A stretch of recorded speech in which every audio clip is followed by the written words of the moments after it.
క్రీస్తు ప్రభునందు ప్రియ సహోదరి సహోదరులరా, మనము దేవుడు మానవుడై మనుష్యావతారం ఎత్తి మానవుణ్ణి తన దైవత్వంతో నింపినటువంటి గొప్ప క్రిస్మస్ పండుగను, ఆ ప్రభు యొక్క జన్మదినోత్సవాన్ని మనం కొనియాడాం.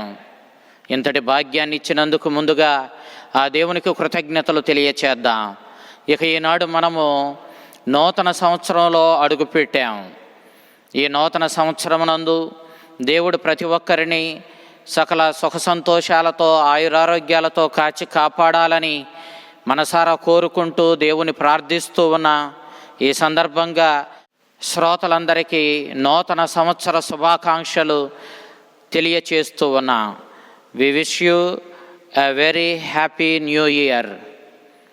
ఈ సందర్భంలో తల్లి శ్రీసభ మరియమాత యొక్క దివ్య మాతృత్వపు మహోత్సవాన్ని కొనియాడుతూ ఉంది. మనందరి తల్లులు మానవ మాతృనికి జన్మనిచ్చారు, కానీ మరియ తల్లి సాక్షాత్తు తనకు జన్మనిచ్చిన ఆ దేవునికే తన గర్భంలో స్థానాన్నిచ్చి ఆ దేవునికే జన్మనిచ్చింది. అందుకే మరియ తల్లి దివ్య మాతృత్వాన్ని పొందింది. ఒక మరియ తల్లికి మాత్రమే దొరికినటువంటి గొప్ప భాగ్యం ఇది. ఈ సందర్భంగా తల్లి శ్రీసభ మనకిచ్చినటువంటి ఆ దివ్య గ్రంథ పఠనాలను మనం చూసినప్పుడు, మొదటి పఠనము సంఖ్యాకాండము 6వ అధ్యాయము 22వ వచనం నుంచి 27వ వచనం వరకు, లూకా శుభవార్త 2వ అధ్యాయం 21వ వచనాన్ని మనము ఆలకించాం. దేవుడు తాను ఎన్నుకున్న ఆ ఇశ్రాయేలు ప్రజలను దీవిస్తూ ఉన్నాడు. వారితో ఒక నూతన ఒడంబడిక మోషే ద్వారా ఏర్పాటు చేసుకున్నాడు. వారిని అందరినీ ఆ నిబంధనలోనికి నడిపించి ఆ నిబంధనను పాటించడం ద్వారా మీరు నా బిడ్డలవుతారు, నేను మీకు తండ్రిని అవుతాను. ఈ నిబంధన పాటించడం ద్వారా మీరందరూ నా ఆశీర్వాదాలు పొందుతారు, నా సహాయాన్ని పొందుకుంటారు, మీ జీవితాలను ధన్యం చేసుకుంటారని చెప్పి మోషే ద్వారా దేవుడు తెలియపరిచాడు. తరువాత ఇశ్రాయేలు 12 గోత్రాలను దేవుడు పిలిచి మరి ముఖ్యంగా లేవి గోత్రాన్ని యాజకత్వానికి లేవనెత్తాడు. తన దేవాలయంలో తనకు దైవ కైంకర్యం చేసుకోవడానికి యాజకులుగా ఈ లేవి గోత్రాన్ని దేవుడు ఎన్నుకున్నట్లుగా మనం చూస్తూ ఉన్నాం. లేవి గోత్రంలో మిగిలిన వారిని అందరినీ కూడా ఆ యాజకులకు సహాయపడే వ్యక్తులుగా ఏర్పాటు చేశాడు. ఈ యాజకులు ప్రజలు దేవునికి తీసుకుని వచ్చే కానుకలను స్వీకరించి అటు వెనుక ఆ దేవుని యొక్క ఆశీర్వాదాలను ఆ ప్రజలకు అందించే బాధ్యతను నెరవేరుస్తారు. ఈ విధంగా ప్రథమ యాజకత్వాన్ని నిర్వహిస్తూ ప్రజలను దీవిస్తూ ఉన్న ఈ సందర్భంలో మోషేకి దేవుడు దేవుని పేరు మీద మనుషులను దీవించేటటువంటి ఆ దీవెన వచనాలను మనము ఈ మొదటి పట్టణంలో ఆలకించాం. ఎప్పుడైతే ప్రజలు వాళ్ళ యొక్క బలులను కానుకలను దేవునికి సమర్పిస్తారో, అటు తర్వాత ఎప్పుడైతే యాజకుడు వారిని ఆశీర్వదిస్తాడో, ఆ విధంగా ఆ బలులర్పించిన ప్రజలు మోషే ద్వారా దేవుడు ఏర్పాటు చేసుకున్న ఆ నూతన ఒడంబడికలోనికి నిబంధనలోనికి నడపబడిన వాళ్ళు అవుతారు. ఆ దేవుని దీవెనలకు పాత్రులు అవుతారు. ఆ విధంగా వారి జీవితాలను ధన్యం చేసుకుంటారన్న విషయాన్ని మనం మొదటి పట్టణంలో ఆలకించాం. ఇక సువిశేషానికి వచ్చినప్పుడు లూకా శుభవార్త 2వ అధ్యాయం 21వ వచనంలో యేసుక్రీస్తు సున్నతి చేయబడ్డాన్ని మనం చూస్తూ ఉన్నాం. దేవుని చేత ఎన్నుకోబడిన ప్రజలు మోషే ద్వారా చెప్పబడినట్లు వారి యొక్క చర్మాన్ని కత్తిరించుకొని సున్నతి చేయించుకోవాలి. ఆ విధంగా తొలుచూడు మగబిడ్డ సున్నతి చేసుకోవడం ద్వారా మోషే ద్వారా దేవుడిచ్చిన నిబంధనలో అతడు పాలిభాగాన్ని పొందుతాడు. తద్వారా అతడు తొలుచూలు మగబిడ్డ కాబట్టి ఆ కుటుంబ గౌరవాన్ని కాపాడేటటువంటి బాధ్యతను స్వీకరించిన వాడవుతాడు. ఆ బాధ్యతలో దేవుని యొక్క సహాయాన్ని పొందుకుంటూ ముందుకు కొనసాగగలిగిన వ్యక్తిగా మారతాడు.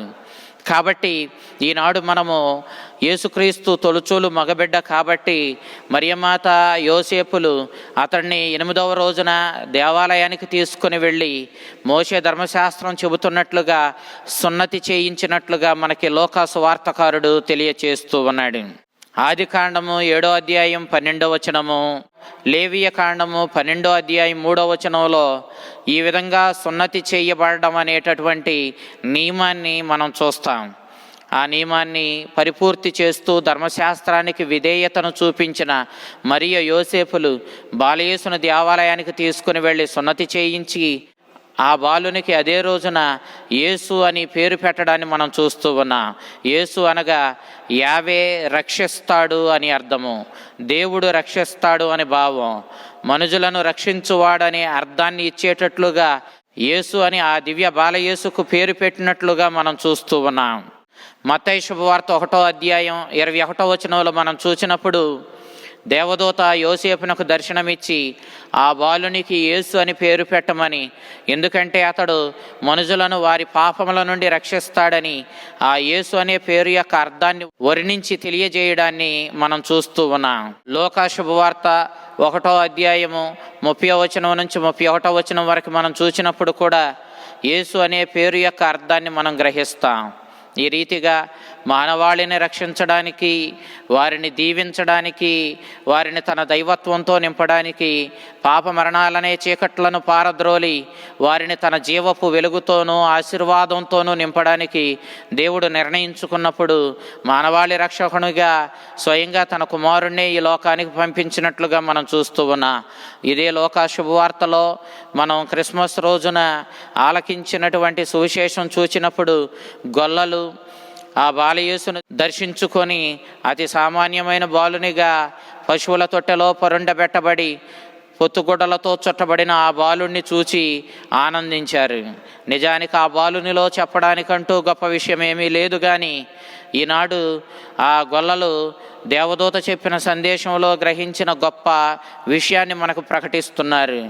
అదేమిటి అని అంటే, అతడు దైవ కుమారుడు, అతడు దేవుని కుమారుడు అన్న సత్యాన్ని వాళ్ళు దేవుని స్తుతిస్తూ ఆనందంతో తిరిగి వస్తూ అనేకులకు ఈ సత్యాన్ని ప్రకటించినట్లుగా, వారి జీవితాలను మార్చుకున్నట్లుగా మనము ఆ లోకా శుభవార్తల 1వ అధ్యాయంలో గొల్లలను గూర్చినటువంటి అంశంలో ఆలకించాము.